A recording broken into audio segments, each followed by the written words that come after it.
Hello, welcome to the self-learning podcast by Dr. Sushma Singh. Let us start discussion on Unit 11, Functional Classification of Cities, Commercial, Administrative and Pilgrimage Towns. Now our topic is commercial centers. Trade and commerce were the two major activities of medieval towns and cities as discussed earlier. Merchants and traders were organized into guilds. Besides the distribution of goods and services, these guilds were acting as banks. They usually received public money and paid regular interest on it. Guilds also function as ordinary courts, and the king recognized their customary laws. In the past, also skilled workers were organized into factories. R.K. Mukherjee has presented a systematic account of state enterprises in the Mughal period. Besides state enterprises, there were individual entrepreneurs.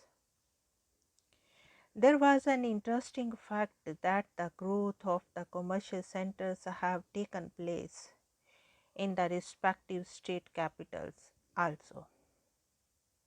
This happened because the merchants needed the king's and the state patronage for their safety.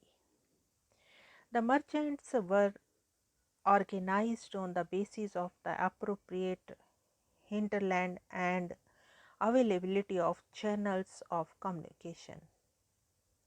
There were both inland market towns and the seaport for trade and commerce. The rise and fall of different commercial towns and cities and markets are dependent on the political security. They are also dependent to a great extent on hinterland commodities, transport, trade, and commerce in large cities, and the discovery of new maritime trade routes. Thus, with the discovery of new sea trade routes by Vasco da Gama, Calicut became an important commercial center, and with the development and growth of Bombay under British rule, Bhuj and Surat suffered a setback. However, many market towns and urban places which were dependent on the inland supply of raw materials continue to function despite the political neglect and different changes in the international markets. There was also a network of commercial centers with a multiple level of hierarchy.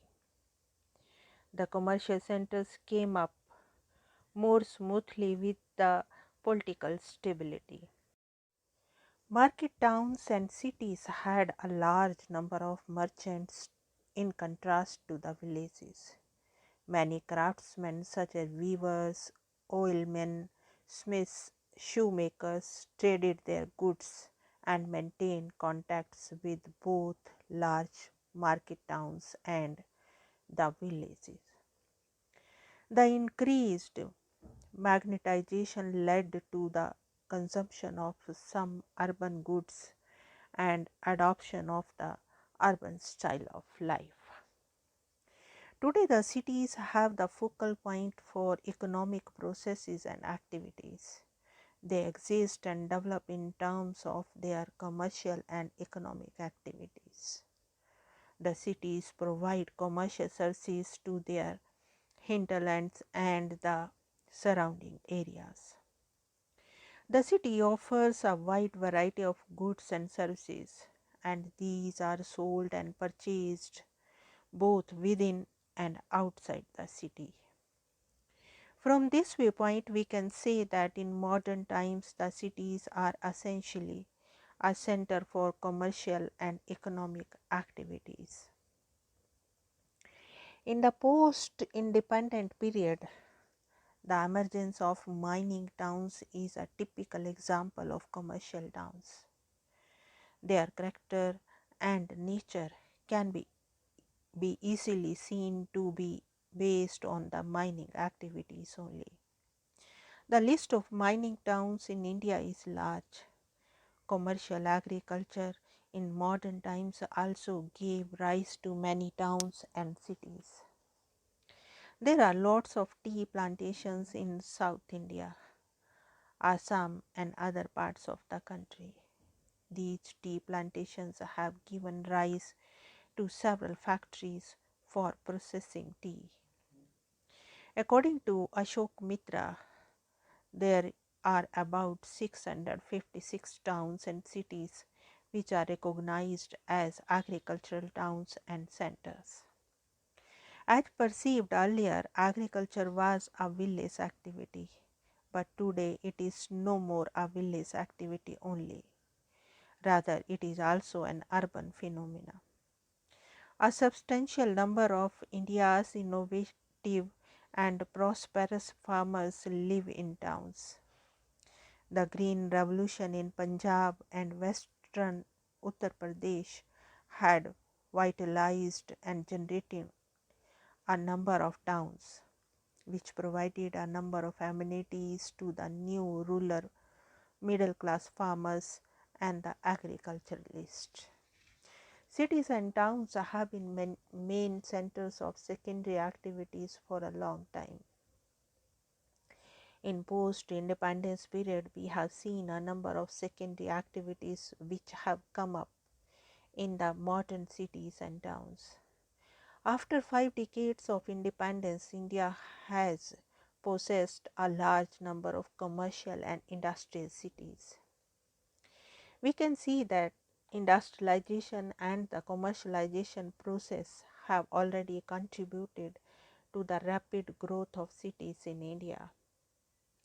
In the contemporary period, the main metropolitan cities like Mumbai, Kolkata, Chennai, and Delhi are the most important centers for commercial and industrial activities. Apart from the metropolitan cities, we have other port cities like Visakhapatnam, Cochin, Surat, etc., which have been prime centers of commercial activities. The other such cities are Ahmedabad, Kanpur, Pune, Bangalore, and Hyderabad.